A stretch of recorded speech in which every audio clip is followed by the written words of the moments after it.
Suns Solar Panel. I'm your host, Greg Esposito. Well, sometimes host, not always host. And joining me, as always, my partner in crime and a man that most people think I hate, Dave King. Dave, how are you, man?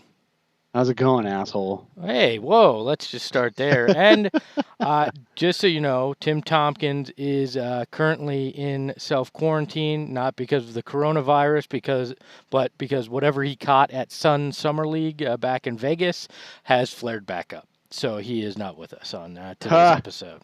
Funny. So, Yeah, no, he's off having a good time, and here we are here talking about basketball. yeah, I'm sitting in a padded closet, so that seems about right for this time in the world. A bizarre That week is about right, to actually. say the least. Not just for the Suns, but across the sports world and really across the world in general. NBA season completely suspended indefinitely as of Wednesday night due to the fact that Rudy Gobert of the Utah Jazz was found to have the coronavirus minutes before tip-off against the Oklahoma City Thunder.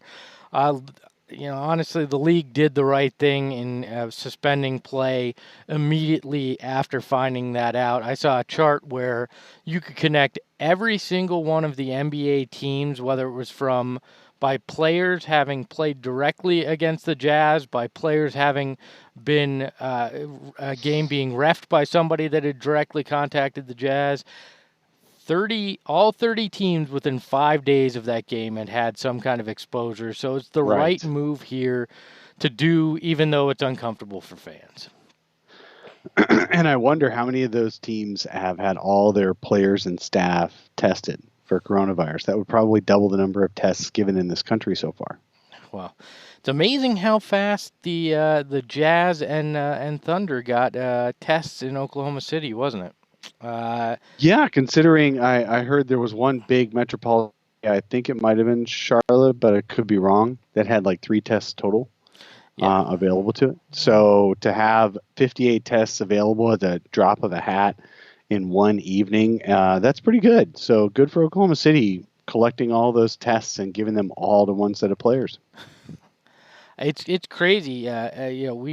We have given Donovan Mitchell his fair share of crap on this show, as have Suns fans on Twitter as well. But he also caught the COVID-19 from Rudy Gobert as well. So two players reportedly Well, have it. potentially. I mean, he may have got it somewhere Oh, else, but the reports are that's that he's a that's little fair. pissed off at Rudy because Rudy not only walked around like as he was leaving his press conference on Monday evening, he touched all the microphones as a joke, um, haha kind of thing. He also went around their locker room, the Jazz locker room, according to reports, and touched everyone's stuff there.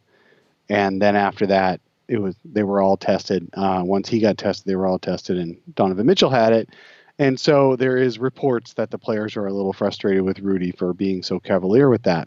It's just bizarre. Or I she should be mean, frustrated with anybody who's being cavalier. but the entire world, or not the entire United States, up until that moment where it seemed sports, the NBA shuts down. Tom Hanks is announced to have it. Everybody seemed to have kind of that attitude. So it's just weird. But to bring it back to the Phoenix Suns, there will be no games at least for the next month. It sounds like, according to Commissioner Adam Silver, who was on TNT earlier this week. There's a chance the NBA plays well into the summer also, which will be interesting. And it brings up a question for me, and I don't think we'll have an answer for it, but it's an interesting thought experiment for us. When you look at what the possibility of not starting back up until May or June, it sounds like the league definitely wants to finish the regular season. Where do the Phoenix Suns play? Renovations on the arena are scheduled to start almost immediately after what was supposed to be the end of the regular season in the middle of April. Uh, they're basically, if this kicks or it tips back off in May, gonna be homeless. There's obviously enough buildings in this town where you could play. I mean, you could play at ASU's arena. You could play at the Madhouse on McDowell, even drive out to Glendale, but that would be complex with the Coyotes also trying to complete their season at some point and likely in the same time frame the Suns are. So to me, the logical place is a return to the Madhouse where the Mercury are going to be playing their season anyway. So there's already been prep to make that a usable facility. It could be an interesting way in a bizarre end to a season that playoff hopes were already over to at least build some buzz around here. Yeah, that's an interesting concept. I remember when the Suns had a scrimmage game there at the Madhouse on McDowell a few years ago, and there was concern amongst, I mean, joking concern a little bit probably, but there was concern amongst the Suns folks that they were hoping the building could withstand the pressure of all the fans there for the preseason game because it's been, or not preseason game, but for the scrimmage because it had been a while since that many people were hosted in the building. The building's been used for concert warm-ups and stuff like that with lots of noise and bass and all that. So it is used to some activity, but maybe not 15,000 people. Well, So yeah, that'll be very interesting. I mean, like I said, there's been prep to get it ready for the Mercury. I know it's not the same amount of people in the crowd, but It's true. a temporary kind of a replay. There's gonna have to board be an and- alternate location. You're absolutely right because there's the Suns are going to be doing those renovations on Talking Stick Resort Arena. They may as well have started them now. So now that the games are off for at least a month, if not more like 2 months or more, you might as well start the renovations now in earnest and get as many done as possible so you can justify the huge hike in season ticket prices. Well, I mean, yeah, that and this kind of construction, if you offset it for any time, there's major losses. So they're not gonna. We know they're not gonna do that, even if games are gonna resume. I'm sure meetings are already going on trying to answer this over there. It'll be interesting. And David on the YouTube chat asks, how do they assign the seats for season ticket holders? The hell if I know. I mean, there's luckily there's not more than 15,000 season ticket holders for since it's a smaller building there, right? But so those couple dozen seats will be easy to assign. They'll figure it out. yeah, you'll be taken care of, I'm sure. Or I mean, there's still the possibility they resume without fans in the stand. So then you could play in a practice facility. I mean, not that the Suns have one of those built yet, but you could play. I mean, you literally could play anywhere. You could play in a high school gym for that. If matter, they're not going to have all the fans, if you're not going to have fans, I mean, so this is unprecedented. I do not remember any time like this in sports because even when there's a lockout, a strike, other things are going on. We're at a dead standstill. With everything, poor choice of words at a standstill. Not trying to be funny there. There's nothing to joke about with what's going on with a lot of people out there. But so it's just it is a very bizarre situation. But I found myself last night, and this is no joke, sitting there and going, well, I want to watch something. We've got the show tomorrow. What am I going to look at? I went on YouTube. I found Amari Stoudemire's the full version of Amari Stoudemire's career high game. I believe it was 55 points against Portland in 2005. That 2004-2005 Suns team, and watched a bunch of that game. And first off, hey, of course, when things are going weird in the world, technical stuff goes weird in the world too. We're back. So anyways, Dave, I decided to go back and watch Amari Stoudemire's career high point game from 2005 against the Blazers. And one thing that became quite abundantly clear to me is the fact that we way overrated Steve Nash's haircut back then. That is one ugly haircut when you go back and look at it. But did we actually overrate it? I mean, I think we pretty much hated his hair then too, and he even talks about it that he he looks back on those days and he goes, I can't believe I had that hair. I feel like a lot of people thought it was cool back then. I mean, there's shirts. I mean, I have a Hair Canada shirt. No kidding, that I wear from time to time that has that on it. Uh, that hair was not cool. But No. what we And it do, was really gross that he used to lick it and wipe uh-huh, it and rub everything with it. Oh my God. And he was especially in Mr. High today's Fives time, too, right? especially in today's time. Yeah, he would certainly be self-quarantined if he were still playing right now. But a thing that I think we do underrate, there's a lot about that team that I think looking back, we underrate is the fact that Steve Nash was unbelievable. I know we have respect for him, but when you go back and watch the things he did as a point guard on the floor, uh, it is crazy. We think Ricky has been great at passing this year and everything, but it was unbelievable in the small amounts of space, the behind the back stuff, the cross court passes, everything Steve Nash could accomplish was just amazing. Uh, Yeah. I Yeah. He talks about it today and he imagines what if we were playing in the basketball of today where teams were taking 30 to 40 threes instead of the 23s the Suns were taking that was revolutionary at the time. How much even more space they'd have had on the floor. Oh, and I mean, I've heard him say they could have pushed it even more too, and Hmm. that he could have shot more. I mean, there was all sorts of things, but you watch it and you're like, I forgot how much fun I had watching those teams. Sean Marion, uh, well, in that game in particular, was having offensive struggles, but he still did all the little things Hmm. that were amazing. And Amari, this was pre knee surgery.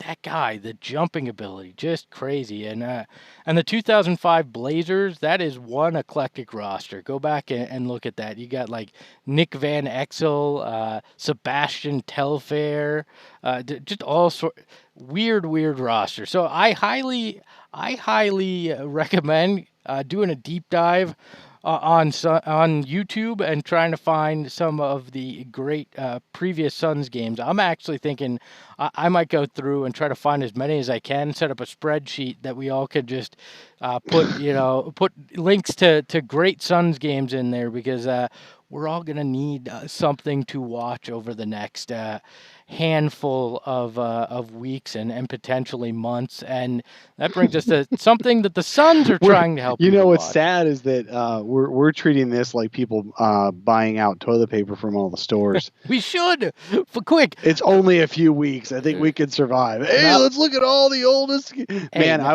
was at a bar with some friends last night for happy hour, and the TVs. Of course, it was one of those places with 20 TVs, and the main TV set of TVs was on a 30 for 30 on the Celtics versus Lakers back in the 80s.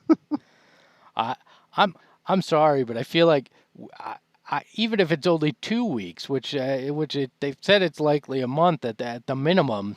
I'm gonna need something to watch at night. Like I might as well go try to relive some of the good old days. I'm gonna hoard Suns games on YouTube, like yeah, like the people storming Walmart for hand sanitizer and toilet paper. That's just gonna be me.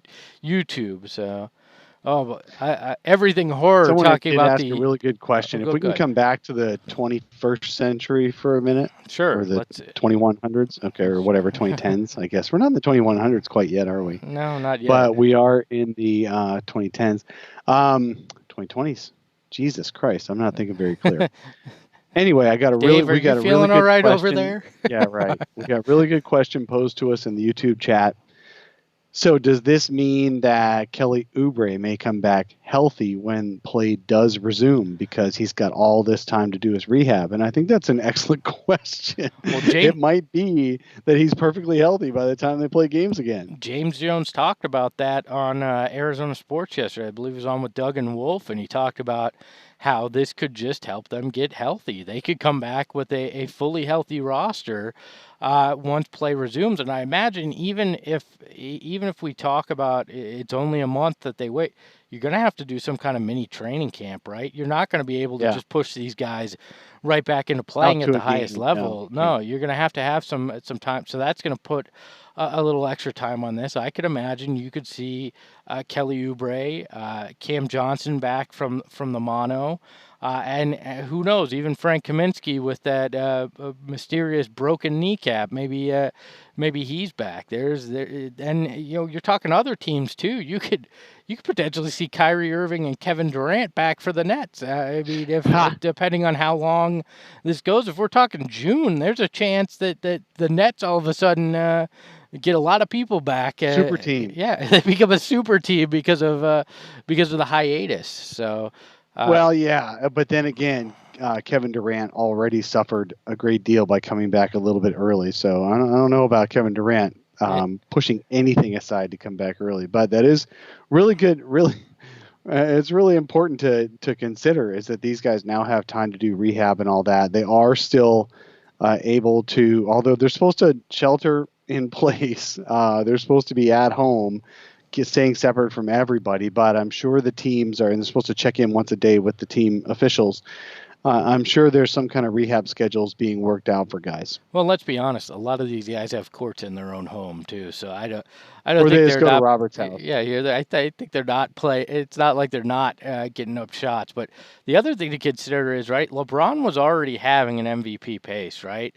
Giannis was likely to win, but LeBron now gets a month of rest going into the tail end of the season and the playoffs. I mean I that could still think shift things Giannis too. has been far and away the MVP this year. It's a regular season MVP, not a playoff one. That's a separate award. No, I agree, but I'm saying he's played outside of Giannis. He's played at an MVP level. Now he's going to get time to rest as well. This actually could Outside be a of more games, Luke entertaining Zeller was the playoff. best shooter. Yeah, well, this is So true. This is let's true. not do the outside of game. I'm simply saying we could see a rejuvenated bunch Outside of of the guy who stars. deserves it, this dude really deserved it.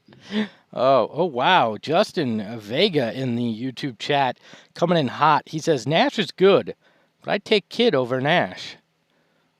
Not a Oh, topic we threw out wow. there, but They are both Hall of Fame. yeah, and Nash and Kidd did make it to the finals with the Nets and won one with the Mavericks, so he has that over Yeah, Nash. Nash that's has the true. MVPs. I don't That's an think I interesting personally, debate. as a Suns fan, could pick Kidd over Nash, but I can see how you might make a point. Yeah, no, yeah, that's interesting. Maybe that's a debate for another show. But I want to get to. We talked about trying to find ways to entertain ourselves during this, and the Phoenix Suns have actually attempted to give us a way to do that by playing the remainder of their schedule on Twitch. It's an interesting angle. The Suns launched Twitch back in the day when I was there. Tony, a gentleman on the team at the time, on the digital team at the time, launched that and had players play. And now this is an interesting way to do this. Now I don't know that it'll gain huge momentum, but last night, supposedly at its peak, about 12,000 people were watching live on there, and it was one of the top 10 Twitch live streams when they played the Suns Unbelievable. versus Mavericks game. Now I watched about 5 minutes of it, and that was about the 5 minutes I was gonna watch. But I'm not in the key demographic to watch other people play video games on Twitch. I mean, So this was NBA 2K. yeah, NBA 2K20, Suns versus Mavericks, actual Mm-hmm. rosters with current injuries, everything, and then they had two streamers, and I apologize, I do not have their names in my notes, but one for the Suns and one from the Mavericks. Actually, have an NBA 2K team. There's an NBA 2K sanctioned NBA league. Is that wasn't folded? Yeah, no, it was not. They were entering their second, I believe, their second season. This about to enter into that. So the Suns hired a streamer or asked a streamer to do it on their behalf and played one of the Mavericks streamers. And well, the Suns got their Leave it to this. backsides Yeah. kicked. Yeah. I was gonna say, how'd the Suns do in this game? Yeah, not well. They were Leave it down to the by. Suns to find a streamer with the talent level of the It was team true relative to to the life at NBA. times. Let's even then there were people bemoaning why Aiton over Luca, even in the digital realm. With this, I mean, there was, I believe, at one point in the first half, the Suns were down by 30, or at least almost 30.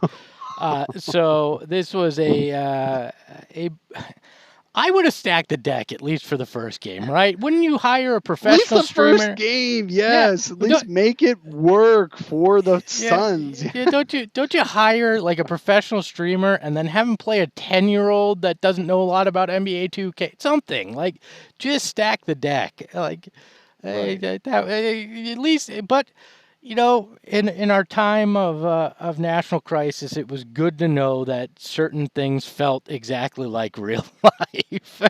It felt like home a little bit while watching. But I do want to give the Suns props, even though they lost on the virtual court. I think this is a big win.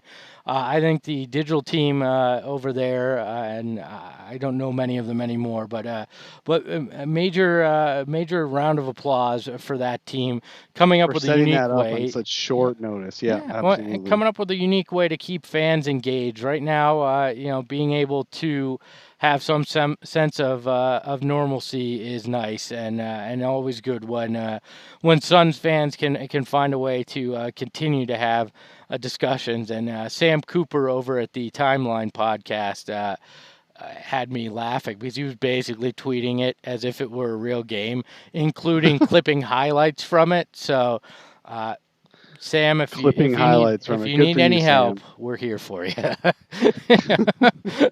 So, Well, and one of the readers here on the chat, Rick Johnson, who's a really really big Suns fan, he mentioned that Andrew Leasis, who's also a huge Suns fan, was hosting the game on his Twitch channel, I guess, and imitating the commentators a little bit. So that was good. oh, if you need an Eddie Johnson, I am available to just call everybody bots during the game because technically they are bots during this kind of a game when it's They virtual. technically are. Wouldn't that be So. great? Eddie would be in his element. So, Andrew, reach out if you need somebody to play the Eddie Johnson role. But I really enjoy that this team is doing this, that they're trying it. And speaking of Twitch and video game streaming, did you see Devin Booker's reaction to finding out that the league had suspended play? Oh yeah, I saw that. I Oh saw my that God. clip. He was live playing, streaming a game Yeah. on Twitch, and the Hmm. reaction is priceless. If you head over to my Twitter account at Espo, I retweeted it. Just scroll through there and find it. It is, I mean, he reacted the way most of us did. I mean, curse words and all, in total shock.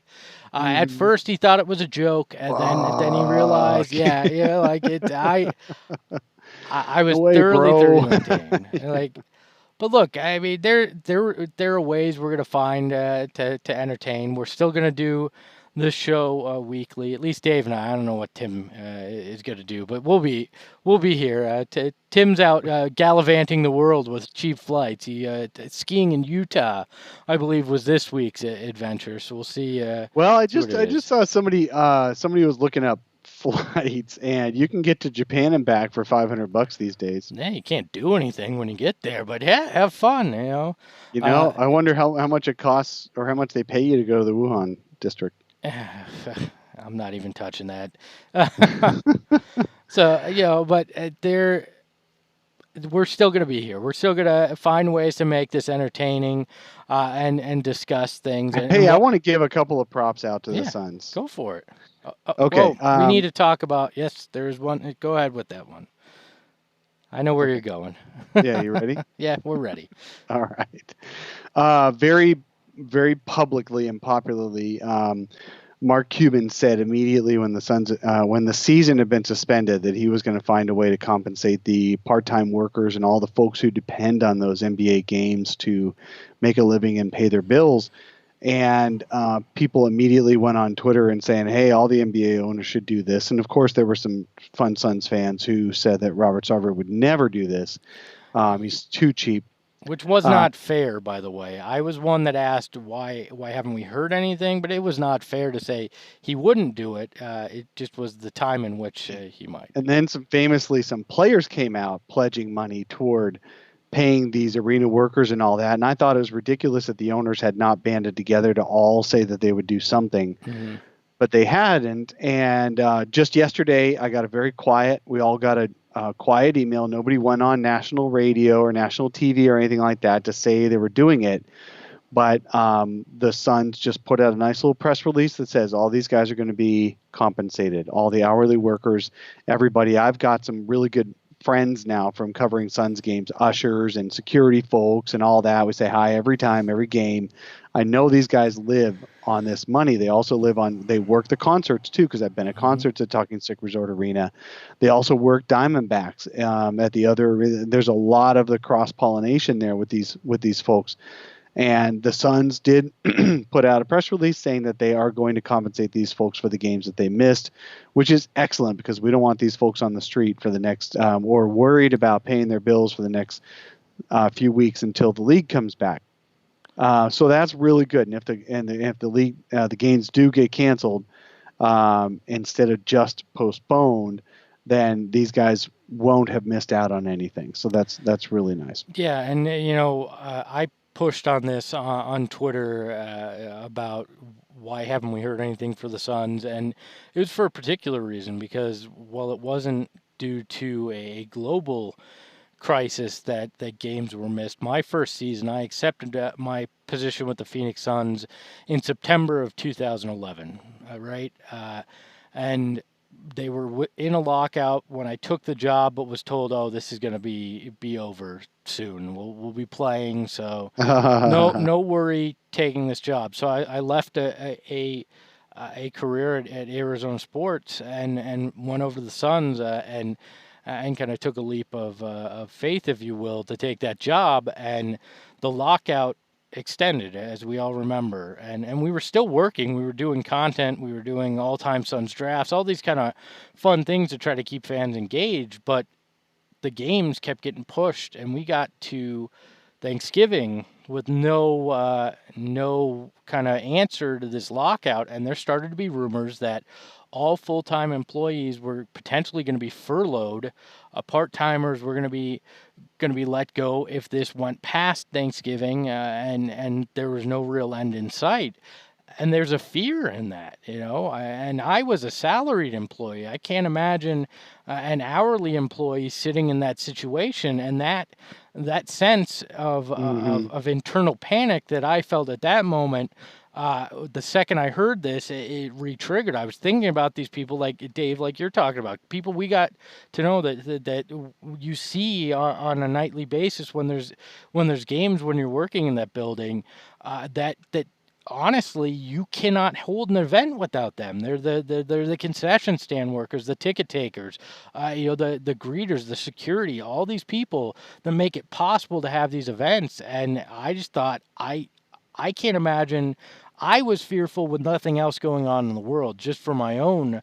But with everything going on in the world, and you put that on top of the uncertainty of where that next paycheck was going to come from, it was important. And I'm very glad that Robert Sarver and the Suns stepped up and are taking care of all those people. I applaud them for doing that, and glad that they got to that step, because that internal fear is a scary one hmm for people. So I'm glad everybody's taken care of over there through the end of March, and if this extends, I'm sure they'll figure out a way to continue to take care of them. Yeah, I thought that was really good. So it's good that the Suns have quietly done that. The Pelicans, on the other hand, Zion Williamson came out and said he was pledging 100,000, I think it No, is, dollars he to. said he'll pay everything for Okay, he for said them. the guy makes as a rookie $10 million. Yeah. He's going to pledge whatever it takes to keep these guys. What I thought was sad is that the team didn't say, "No, no, we got this, Zion." They said, "Good Thanks. for you, thanks, Zion." And the team, the Bensons, actually are now allowing their rookie, their 19-year-old rookie, to pay all these And all these benefits out. And how the hell is he even going to pay those out? I don't know. It's much there better if is, the team themselves do it. honestly, Dave, though, there is, having worked internally, there is a chance the team's actually paying for that, and it was a PR move to give additional good publicity to Zion because, every time you hear so and so's buying out the upper bowl Mm, for a Mercury playoff game and fans get in free, it's always a team kind of thing. It's not necessarily the actual person paying that. So there's ways that that's a good this point. happens. So that may be the case. Kevin Love, another player that stepped up and said he's going to donate 100,000 to the cause. There, Giannis and Blake Griffin as well. So great to see players around the league and teams stepping up. So it's not all doom and gloom, though. We're going to have some fun here on the solar distancing panel as we The solar continue. distancing. I like Or the titling you've got here, Craig. the self-quarantine edition. We're gonna have some fun though over the next few weeks. Hey, there's no NCAA tournament either, but that does not mean there shouldn't be brackets, right? So what I'm gonna try to put together is the Duncy Award Ring of Dishonor 16 tweet tournament. We're gonna get the best of the worst and put them head to head in a tournament that we all can debate and discuss and potentially even vote for if I get my act together. I can think of a few So handles that'll be at the top of that list on high seeds yeah, that are national level in oh, terms of not being in our market for sure. there's only one rule well, two actually. It has to be a tweet about the Suns. Nate Duncan not eligible because we've already named the award after him and he's already in the Ring of Dishonor. So those are your two things that you can do. Please tweet the show at Sun Solar Panel or me at Espo. Share with us your favorites. Yep. Yeah, Absolutely. send us the tweets that you think should be in this tournament. Use the hashtag Duncy Award. That's DUCNY. Oh my God. What did I DUNCNY, right? did I spell it wrong? Am I Tim Tompkins? Oh my God! When you're the host of the show, apparently you can't think. You guys know how to spell Duncy Award. I hashtag it all the time. It's not donkey, Phonetics. even though people think that. It's not donkey. It's donkey. All right.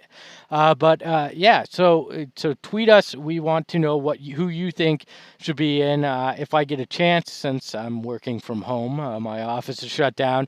I'll put together the bracket this week. We'll tweet it out before the next show, and it'll be part of our discussion because heck, we got no basketball to talk about, and if the Suns keep Right. losing by 30 on Twitch, we're not going to care either. So Well, yeah. they do play the Timberwolves next. Uh, But as you say, it's about the player, the person who's doing the playing for the And team that more so than the team. and the Timberwolves have a 2K team that Oh with Lord. streamers that are actually getting paid to do this. So we shall see how that will Uh-oh. go as well. But yeah, I mean that should be fun. It's a way to keep us entertained as well. We'll find some great debates from about top 10 lists and players of the past, and I'm sure we'll look So forward Booker to. plays Call of Duty through Twitch, right? Hmm. This is Yeah. true. So why not? And I've heard those guys talk about it before. These guys are 2K players as well. Why not recruit Devin Booker to play for the Suns, to be the streamer for the Suns? Yeah, I don't know what I That'd be think it's a pretty great awesome. idea. If you actually had like uh, you know Devin Booker versus Seth Curry for the Mavericks, or Devin Booker versus D'Angelo Russell or Carl Wouldn't Anthony that would Towns, be freaking I'd awesome? watch that. I mean, we had that Right. reminds me back in the day, we had Eric Bledsoe play against a fan in like my final week with the team over Twitch in NBA 2K, and it was a lot of fun because you got to see the personality. Eric Bledsoe started joking around and with the fan and everything. It was fun. Like that would be a great way to Sounds get to know good. these players a little bit more and have some fun watching guys streaming a basketball game over over a video game system. I certainly think that could be fun. I don't know what the logistics are, but hey, free idea for you at Suns on. There you go. Hey, go ahead Because and we take know it. they watch the show, Oh, they. so the I Suns will pick up on that for I'm sure. pretty sure they do, just to take notes of what is being said, so they can hold it against us eventually. So at least me. So yeah, so that I think that would be a fun idea to get those guys. I have to learn my Call of Duty and all these other games that Devin's streaming, so I can start watching those for some entertainment as well. It's not my wheelhouse because I Yeah, kind of fell off the video game spectrum a few years ago. But when you had kids. yeah, when I had kids and when I started working in the non-sports world, video games quickly became less and less. So I need to Right. figure that out. So, by the way, Fabio, yeah, I know, nice spelling. I get it. I misspelled donkey. Yeah, it's all right. We have to keep the spirit of Tim Tompkins alive when he's not here, and that was my way There of you go. doing it. There's your nod to Tim. We So, love you, Tim. so Dave, anything else we should discuss on this post-apocalyptic version of the solar panel? The Suns did mention that for folks who had already have tickets Yep. for the upcoming games, that they will allow you to credit them toward when the game is actually played when it's postponed, and or if the games never do get played, then they'll do a refund at that point. I think that makes the most sense than doing immediate refunds, because then it's much easier. The NBA does expect to eventually play most of these games. They just don't know how many, and they are going to go into the summer to do it. So why not just transfer those tickets to another game? I think that's a good idea. Yeah, and I'm excited for Summer League in Vegas in October. That is going to be really fun because the weather will be much nicer than in July. So that'll be great. Maybe we can convince Tim to go out then. But that's the thing. This is gonna throw off the entire NBA schedule, right? We could have a Yeah. draft in September. Hmm. There's rumors that the reason they want to do this, and it was John Gambadoro over at Arizona Sports that was saying this, is inside the league. The reason they are pushing for the regular season to be continued is they want to see how the league would operate if games didn't start really until late December, and you played through August. What would the There ratings is look that. like? There's that for sure, but there's also that the owners don't want to give money back. Well, there's certainly that, but what they want to use this as is an experiment to see if they can make even more money by playing into the summer and avoiding that early season playing against the NFL, Yeah. and be able to take, what little attention is being generated in sports in those July August months with a Hmm. lack of NFL and really only Major League Baseball and Major League Soccer going on. This is a financial experiment as well. It's an easy opportunity to find out if that would work. I'm intrigued by it because Hmm. I think starting the season later and going into the summer would be fantastic. Now, it makes me wonder, how would the draft work? Would you have a summer league? Would that all just be pushed into September, October Like fall type league. periods? Yeah, like would it happen like that? And how would it play out? And I think we're gonna. I, I don't know. They may have to push the start of the following season if the end of this season, the finals don't happen until August potentially. This is going to be really interesting because there's ripple effects from having to postpone things, and it's going to shift a lot because teams can't travel to scout right now. There's no games to scout. You're not going to be able to do individual workouts. That whole process Right. gets pushed back too. This is just going to be a unique experiment for this league. Well, it's going to be fun once it starts up again. So as soon as it starts up again, it's going to be like a whirlwind. The games are going to happen, then the playoffs, then free agency and the draft and all that, and then next season immediately. So while we're suffering now and it really sucks to go through all this right now, this is kind of the off season. They're going to push everything right up, and there's still maybe a month of of no games, where players can rest. But then that a lot's going to happen in that month because it's going to be trade season, it's going to be free agency and stuff. So I'm actually excited. We're going to have a long drawn out. It's almost like all the players playing international play together, except it'll be national play in the summer and late summer, and then going into training camp where they only have a few weeks off. It's going to be a whirlwind. So as frustrating as this is right now, I think the NBA is going to end up being 18 straight months of joy for fans after this is over.